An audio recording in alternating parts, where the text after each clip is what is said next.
everyone. I am Melissa Forziat. I'm a keynote speaker and the host of this Halt and Catch Fire rewatch podcast. Now, when I speak, my topic is something that I call Take the Doughnut, which for me is another way to say Carpe Diem. Go after the things that you want in life. Something that I wanted to do this year was rewatch the show Halt and Catch Fire, but this time talk about it with other people. Total novelty for me. And I thought I meant all of you, the people who watch the show, but now we're up leveling that because I'm getting a chance to talk with people who actually worked on this show. And before I introduce my guests for today's interview, I just wanted to give this quick caveat. If you are brand new to the show Halt and Catch Fire and you don't want any spoilers at all, the episode recaps are safe for you up until the episode that you're on. The interviews, though, they could be spoiler filled. People could mention any detail from any episode, any season. So just know that up front. But this one's going to be a really fun one. So stick around if you can. Right now, I am very excited to introduce my two guests for today, who are Mae Fincannon and Kimberly Wistedt, who were part of ran location casting for this show. Welcome. Thank you. Thanks so much. Nice to be here. I'm so excited to talk with you. I have a lot of questions about what you did on the show and what you do. But I guess before we get into that, somebody has to cast the casting people, right? So how did you get connected with this show to begin with? Well, we were very fortunate. We were on a show called Rectify, and the two executive producers of Rectify, Mark Johnson and Melissa Bernstein, created or helped create Halt and Catch Fire, and then brought us on from that show. So we sort of had a familial connection anyway, and definitely were of same mind and spirit. So it worked seamlessly for us to come over to that show. Yeah, and both were shooting in Georgia as well. So yeah. Perfect. Okay, so you had a work background. What a cool show Rectify is as well, for those who haven't seen that one. So for the role that you were doing, how long before the show, let's say, starts filming, do you come in to begin working? And I guess as part of that question, were you brought on for the pilot or once it was picked up for the beginning of, season one? Well, like all departments in film, it can be done any way you can possibly imagine, and a combination of any way you can possibly imagine. But for us, because of our previous relationship, and because they were aware that talent exists everywhere, and that the Atlanta market is just amazing when it comes to talent, we were brought in pretty early. I think maybe 8 weeks out from first day of shooting. And LA usually is brought in, LA casting is usually brought on, prior to us, to kind of attach names and people of notoriety to the project before we come on. So, yeah. And we did do the pilot. Yeah, we were brought on prior to the pilot. So. Okay. So you started to address a question that I was thinking about as you were answering that. So I understand that there were folks based in LA as well. I know Sharon Bialy and Sherry Thomas are credited with casting. And go hard. We love them so much. Yeah. How does the work break down between you? Because I imagine that relationship had to exist for the duration of the show. So what would fall to your team versus their team? It really all kind of depends. Usually LA and New York casting, bring in our more namey names for series regulars. And then oftentimes from there, we look in tandem for a lot of things. And that's what was so amazing about this team in particular, is that they were incredibly collaborative, and there wasn't really a huge division between sort of the LA, New York market and also the Atlanta market. It really was sort of best actor for the role. Because we were dealing with so many different character faces. We're dealing with a time period. We're dealing with Texas. So it was kind of, really collaborative with seeing everybody, and then just seeing who kind of worked out best with the vision. So, that's why it's so great to work with Bialy Thomas, because they're also just as open to sort of peopling our world authentically. And yeah, so it just we would kind of talk about it, I would say, episode by episode. We worked as a team. It was definitely a team effort. And so obviously the smaller roles, just budgetarily, producers would prefer us to find at home. But then, we would look many times in tandem for the larger roles, in terms of, being how much they appear in each episode or that they appear in more than one episode. But the Bialy Thomas office has always been and is known for being incredibly collaborative. So we work as a team with them for sure.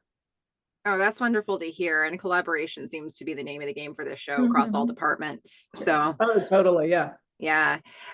When you have cast someone, where do your responsibilities actually end in that process? Never. When we wrap. It kind of depends on the contract that they're sort of put on. There are some contracts like, series regular contract. Once that's closed, production kind of handles all of everything else and all the coordination. But otherwise, we're always keeping agents updated on the dates, the work dates. We're just, we're the liaisons, we're the communication between production and the agents and the actors. So really wrap, because there could be, because things could come up. We could sometimes have to change work dates, which could change contracts. And so yeah, wrap is when we know that everything happened and we're good. And we're pretty accessible to our actors. Like a lot of them are dear friends of ours, and we've grown up in this industry together. And so if they need something specific or a day off, or they want to get to the premiere or get their mom to the premiere or whatever, they'll start with us first. So we kind of tend to hang on for a while, even sometimes after wrap. It's true. Yeah. As you say that, I think about the relationships that you must have at this point with so many of the people that you're, all this talent that you're sourcing. So what are some of the ways you would go about sourcing talent? And I'm wondering how different that would also be for a show like Halt and Catch Fire, which was not your first project, but was earlier in your careers. So like, I don't know, maybe now you have even more avenues that you would go down for sourcing talent. But at that time, what were some of the ways that you were going about finding the people that you needed? Yeah, sort of business as usual, I will say. So what we do is we work most often with agency represented talent. So what we do specifically with Halt and Catch Fire, but also with many of our other series, is that, each script that comes in, we break it down, we find the new roles that we need to look for that particular episode. And we have these really great character breakdowns that we structure. We jump on with the team. We talk about concept and prototype, age, ethnicity, all of the juicy details.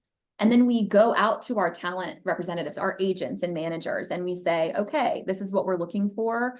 Whom of your roster fits this and would be a great fit? We always have in mind our own roster of actors that we've just, known and loved over the years.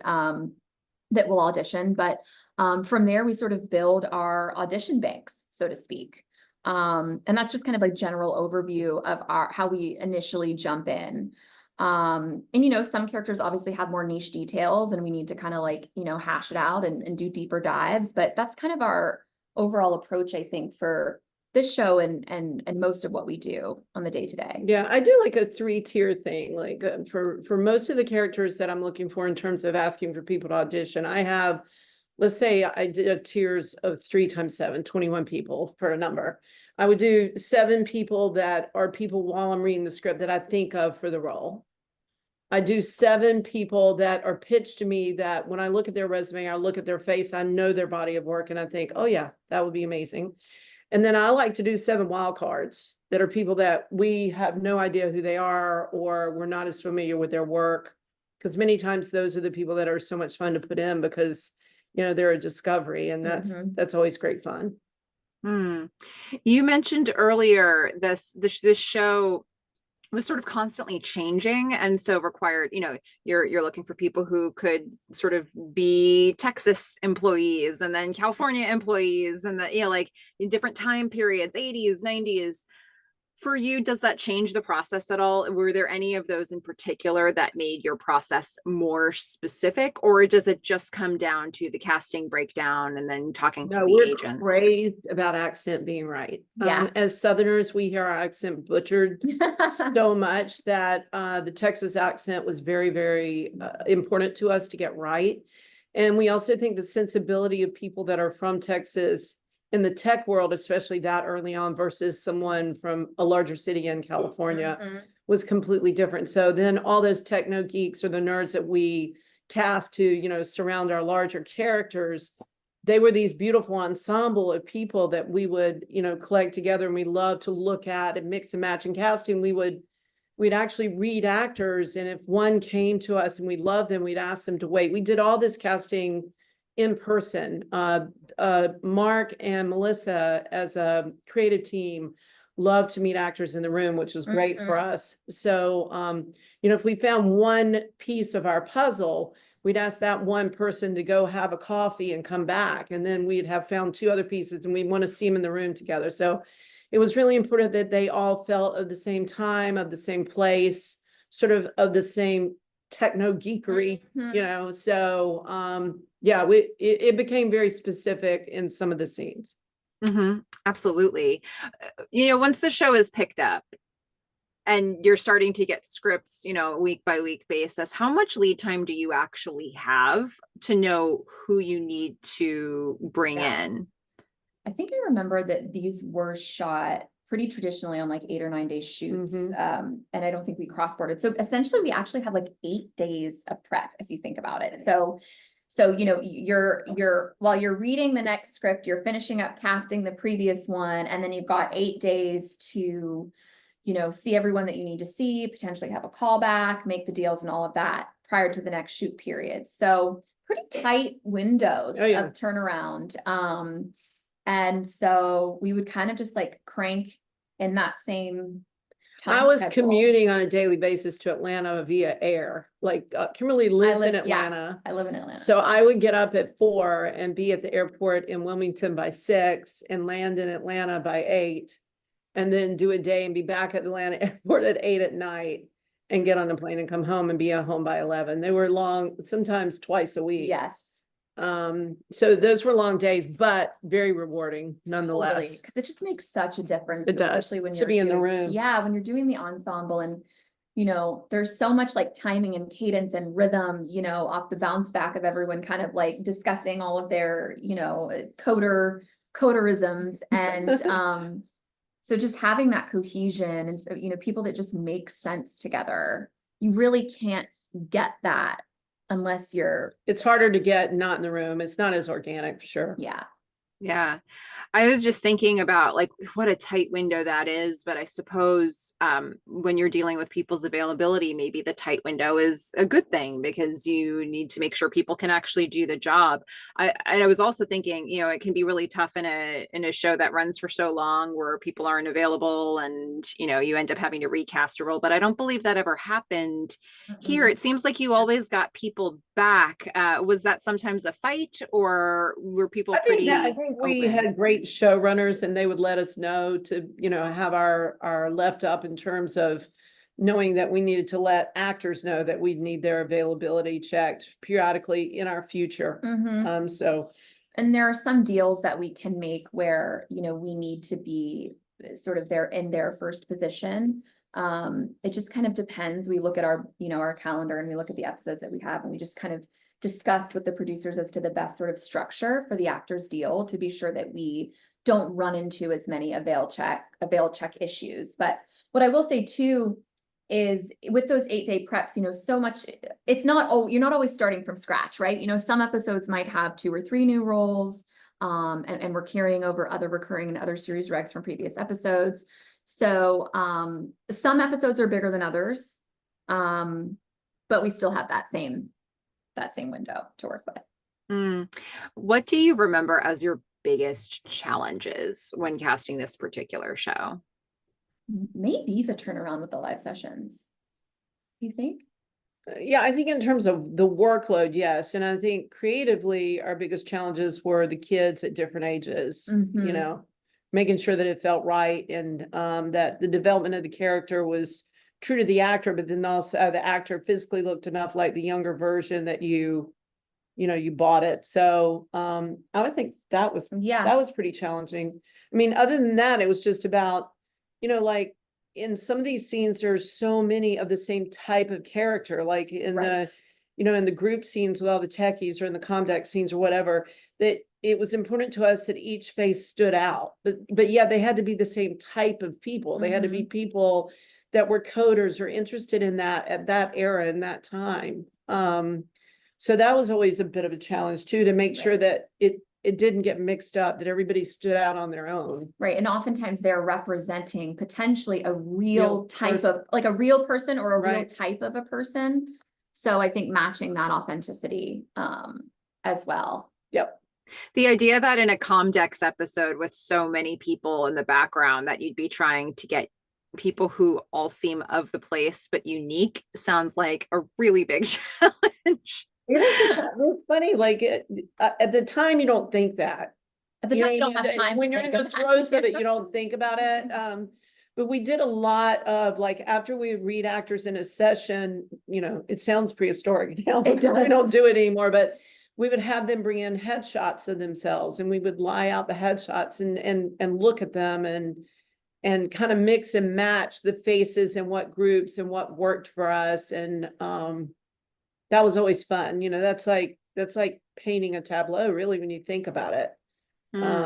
It's very cool. So you raised a question that I wanted to ask about, I guess, to put the Halt and Catch Fire discussions, the specific discussion, on pause for a second. Obviously the world has changed a lot in your industry in the last several years. So some of the things you're referencing, some of the things have changed how you do them. What are some of the things that have changed since the way you operated on Halt and Catch Fire? oh wow, it's all changed so drastically. Yeah. It started before COVID, and the COVID just like sealed the deal. But basically most everything we do now is internet driven. And it makes us sad because both Kimberly and I have backgrounds in acting ourselves, and then we love actors. We like hanging out with actors, and we love directing actors. That certainly was what I thought I would always end up doing. I'm sure Kimberly had aspirations for the same. And so that part of it, that's sad to us. But then when I look at the caliber and amount of work that we're able to do via the internet, especially given a director who, instead of taking 3 or 4 hours out of their day to sit in a room and watch actors, can in 1 hour cast an entire episode and then move on to the next department. I get it. Like, I get why it is we're doing what we're doing and how we're doing it. And, also from Kimberly's generation on, they have all grown up doing everything via computer. That's not so for me. I went through journalism school on a typewriter. I didn't even know what a computer was. So, it's changed a lot. I feel like it's less personal, but more efficient would be that way I'd say it. And maybe more access. Yeah, I was going to say, I think we get to see more actors because they don't have to drive all the way to Atlanta or be from Atlanta in order to see us. Like, they can see us from wherever, and I think it's enabled actors from all over the United States to work all over the United States, which is very cool for the actor, because that's a tough job, no matter how good you are or how famous you are. It's a very tough job. Yeah.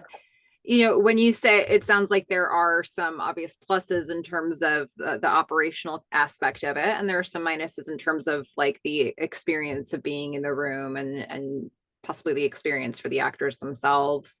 Do you think, when you think about, like, if you had your crystal ball in front of you moving forward, do you think that there's going to be is this how it's going to be forever? Do you think there's going to be some sort of a compromise that's made somewhere along the way, especially now that we're, the further we get out from COVID and some of those concerns are not as much of a factor? Gosh, I don't know if we're ever gonna go back.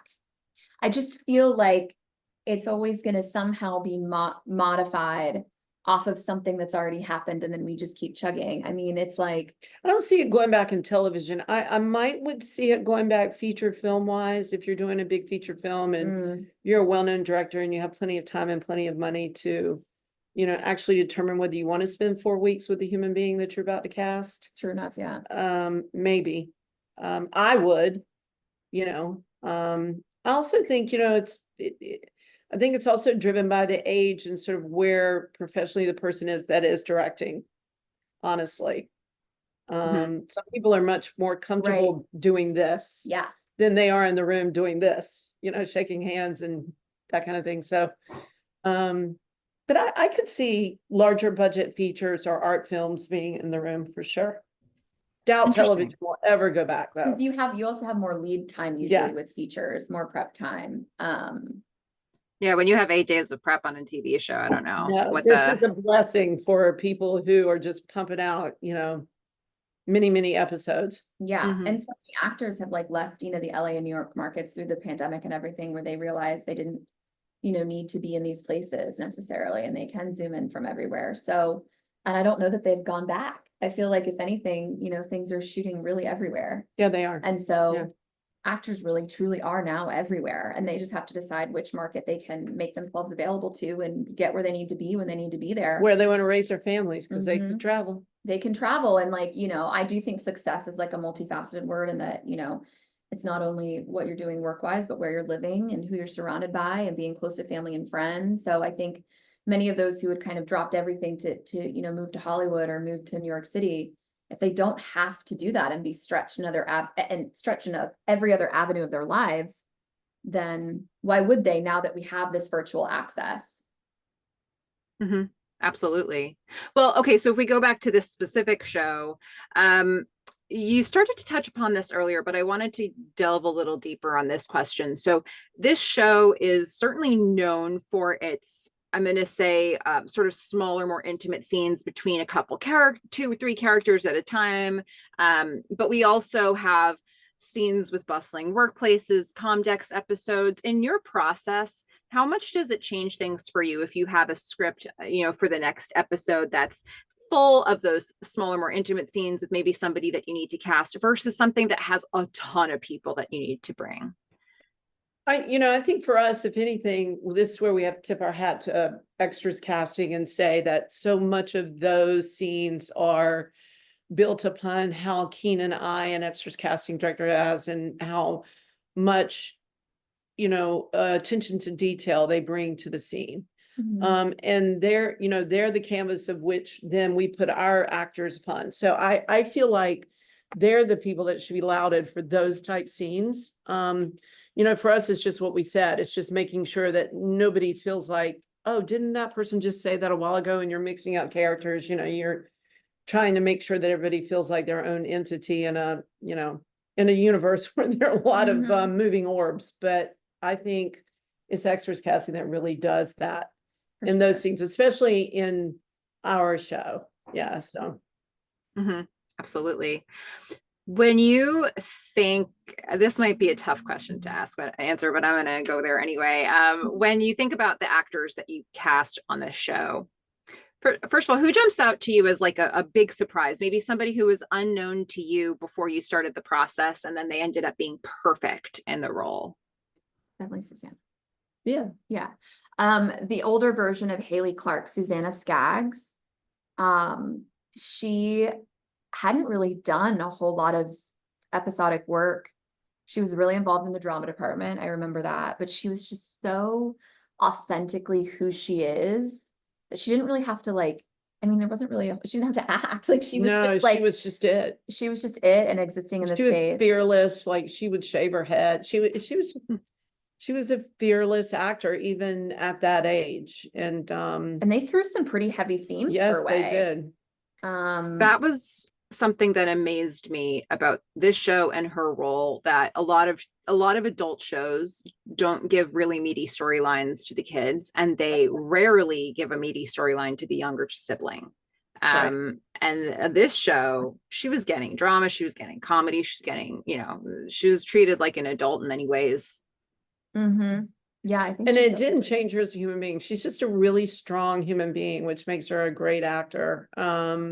So I think of everybody, that would be the one. I mean, certainly those 2 girls as children were phenoms as well. But I think that Susanna was just, I don't know, kind of otherworldly. She landed in that session that day, and when she walked out, everybody in the room was just quiet. Right.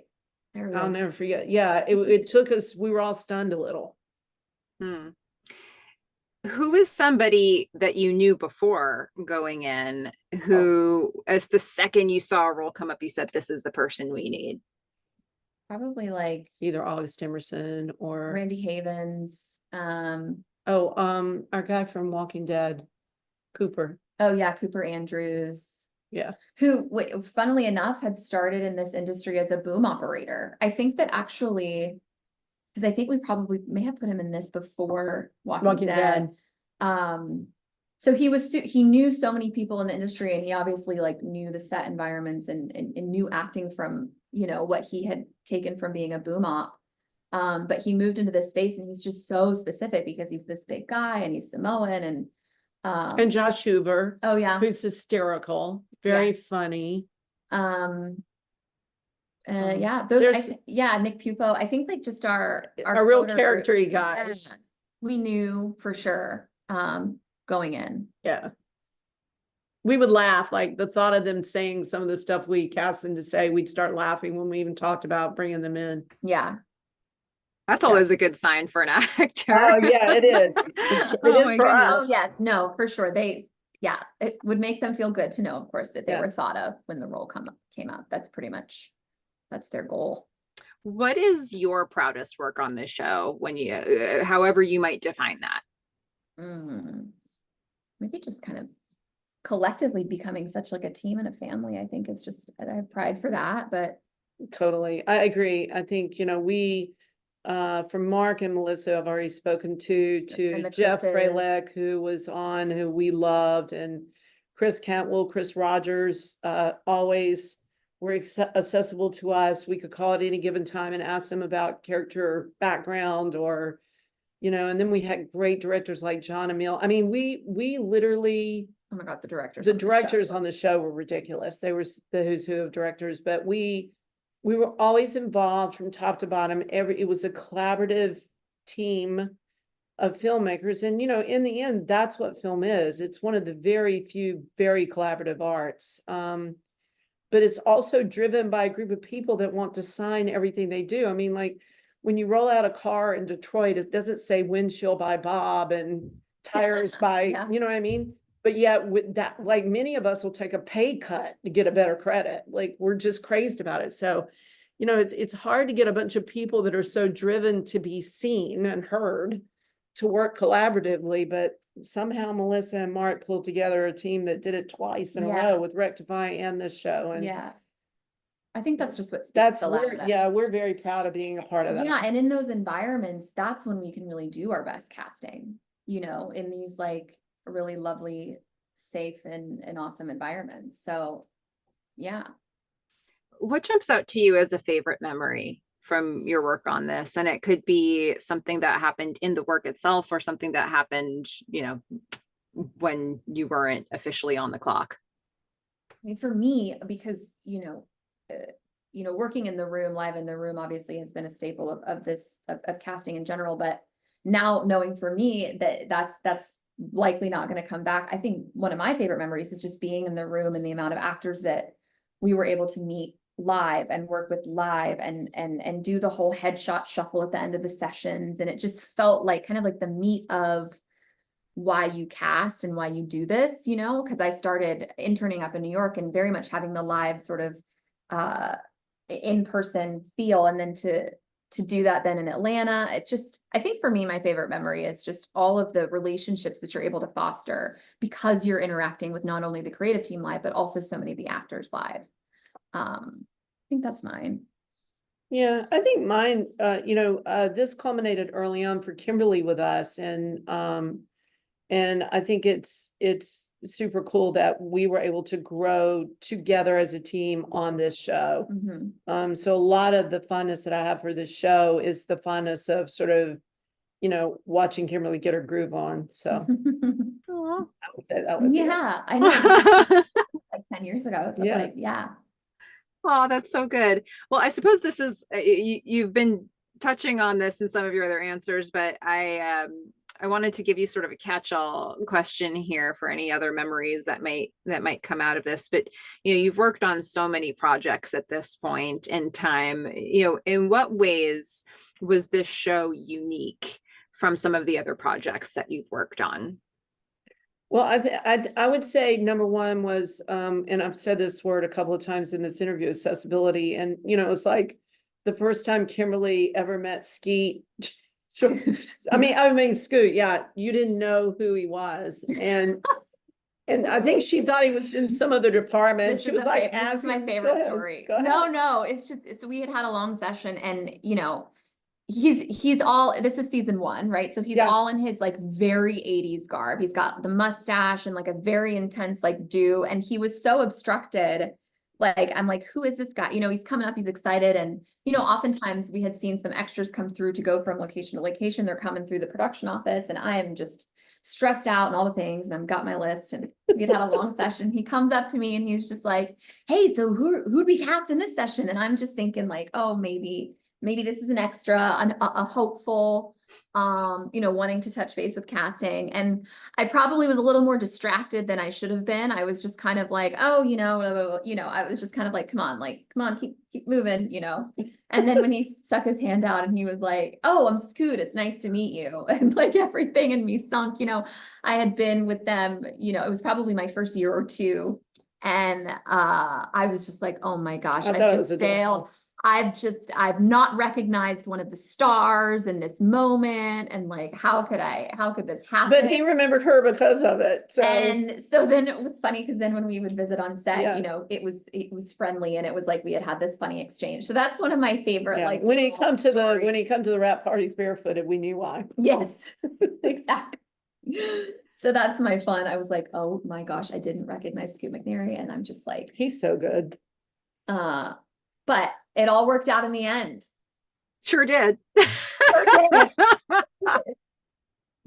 Oh, it's so good. Well, I know it's been a strange time in your industry, but so I never know how to phrase this question now, but what are you working on now? Or is there something you've worked on recently that you can tell us about or share with us? What should we be looking for? Listen, we pinch ourselves every day. We know how tough it is right now, but we are super busy and feel incredibly fortunate that we are. Yeah, so we do the Righteous Gemstones, which we're working on right now, and we have known Danny McBride and that whole group forever. I think I did the very first thing with them that they ever did and have continued to work with them, and they're truly like family. And then also our family are the Pate brothers that do Outer Banks. And we're on Outer Banks currently, about to start another season, which we're excited. Yay! I know. That's something very fun. And then we're on a brand new Amazon show called The Runarounds, which is a show about young rock and roll musicians and the change that happens in your life when you become discovered. That we're very excited about. We both love music, and so because of the music that's involved, we're over the moon about that. And then we have a new Kevin Williamson project that we're on board for. And who's his and hers? We've got a limited series for Netflix shooting in Atlanta. Yep. And you know, the really great thing about Outer Banks and the Runarounds, which is really cool, just having come from sort of the location or the regional casting side of things, is that we do those shows entirely. So it's been really great to see us sort of move into the sphere of truly where location doesn't matter. It doesn't matter anymore anyway. Yeah. Because of the internet, it really doesn't. We all do the same job basically. So that's cool. And yeah, we have a lot of pride for that. Yeah.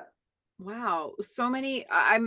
I mean, as somebody who wants to see these things come out, I'm so excited to hear that you're busy. You know, I want more people to be cast in projects so we can get going with, you know, seeing this content. So exciting. So it's very coming exciting. back. Content we see is coming back. Yes. So I think it's just taking a minute to, you know, make sure. Yeah. Absolutely. All is settled before things are greenlit. Yes. Absolutely. Well, thank you so much for taking some time, taking a trip down memory lane, talking about Halt and Catch Fire with all of us and with each other. This has been such a blast. Thank you for having us. Yeah. And to everybody who's watching this, please go out there and watch Halt and Catch Fire. Do it. Bye, everyone. Bye.